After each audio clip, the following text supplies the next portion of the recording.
امام مالک رضی اللہ تعالیٰ عنہ فرماتے ہیں کہ انسان کی دو پیدائشیں ہیں. There are two births of every human. انسان کی دو پیدائشیں ہیں. ایک پیدائش وہ ہے جب وہ دنیا میں آتا ہے، اور دوسری پیدائش وہ ہے جب وہ اپنے ٹیلنٹ کو ڈسکور کرتا ہے کہ میرے اللہ نے مجھے بنایا کیوں ہے.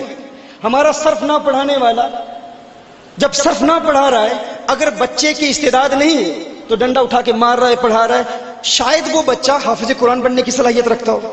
ہمیں یہ بھی نہیں پتا ہوتا کہ یہ علم حدیث اس کا شعبہ ہے یا علم فقہ اس کا شعبہ ہے. تو ٹیلنٹ ڈسکور کرنے کا طریقہ کیا ہے؟ امام الحرمین امام جوینی نے اس پر کلام کیا ہے، امام غزالی نے اس پر کام کیا ہے. دور حاضر کے غیر مسلم اسلام پر اعتراض کرنے والوں نے اس کو اپنا لیا اور آج وہ لوگوں کو سکھا رہے ہیں. ہمیں پتہ ہی نہیں ہے ہمارے اللہ نے ہمیں بنایا کیوں ہے.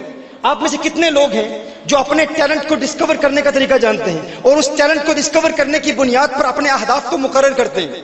اگر میں آپ سے پوچھوں کتنے لوگ جانتے ہیں؟ آپ اپنے آپ کو نیکسٹ 5 ایئرز میں کہاں دیکھتے ہیں؟ یہ دیکھیں پولیٹیشین بیٹھے ہیں، انہوں نے اپنا ٹیلنٹ ڈسکور کیا ہوگا اور پھر پولیٹیشین بنے ہیں تو یہ کامیاب ہو جائیں گے. کتنے ایسے لوگ ہیں جو والدین کے کہنے پر ڈاکٹر بن رہے ہوتے ہیں لیکن در حقیقت وہ انجینئر ہوتے ہیں، در حقیقت وہ وکیل ہوتے ہیں، در حقیقت وہ بزنس مین ہوتے ہیں. آج بھی اسرائیل میں آپ چلے جائیں تو سب سے پہلے چھوٹے چھوٹے بچوں کو یہ سکھایا جاتا ہے کہ تم نے اپنا ٹیلنٹ کس طرح ڈسکور کرنا ہے، کہ تمہارے اللہ نے تمہارے اندر وہ گوہر نایاب کیا رکھا ہے، وہ صلاحیت، وہ استعداد، وہ قابلیت، وہ مہارت، وہ ٹیلنٹ کیا ہے.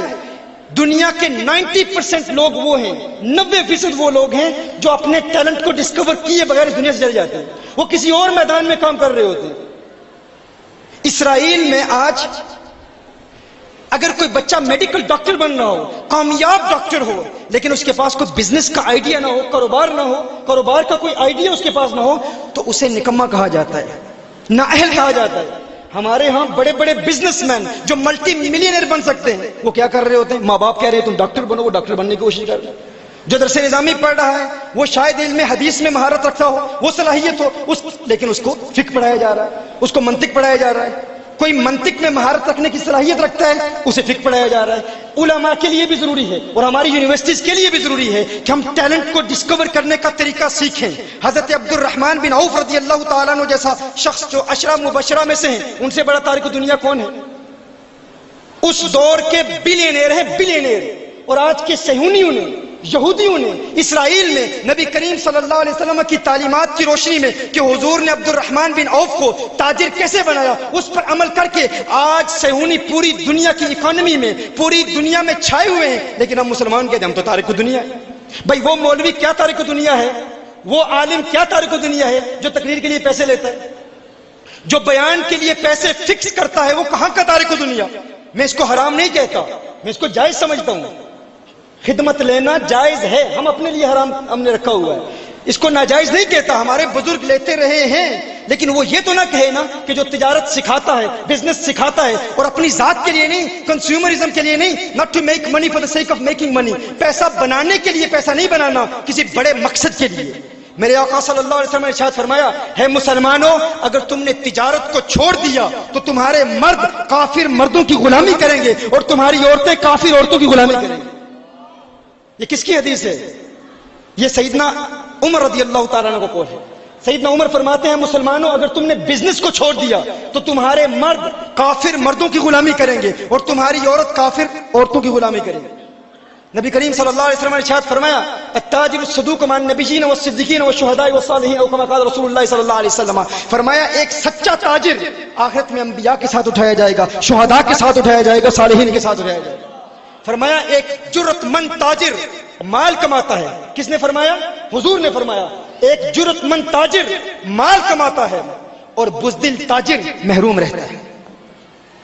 میرے آقا صلی اللہ علیہ وسلم نے رزق کے حوالے سے فرمایا رزق کیسے لینا ہے، اور اس میں رزق تجارت میں، بزنس میں رزق اور بے وقوفی میں فرق کیا ہے، اس پر بھی الحمدللہ ہم بہت کلام کر چکے.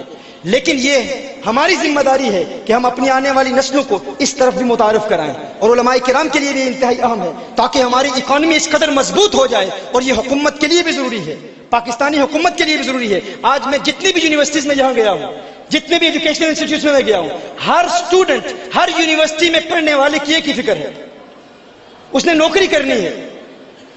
کوئی ایم بی اے کا اسٹوڈنٹ ہے، بی اے کا اسٹوڈنٹ ہے، جس سے پوچھو تمہارا منتہا نظر کیا ہے، تمہارا ہدف کیا ہے، بس وہی اندھا تقلید, گو ود دا فلو, جو سب کر رہے ہیں میں وہی کروں گا. اس نے صرف نوکری کرنی ہے. کیوں نوکری کرنی ہے؟ کیونکہ سب نوکری کر رہے ہیں. احباب کیا کارے نمایاں کر گئے, بی اے کیا, نوکر ہوئے, پینشن ملی, پھر مر گئے.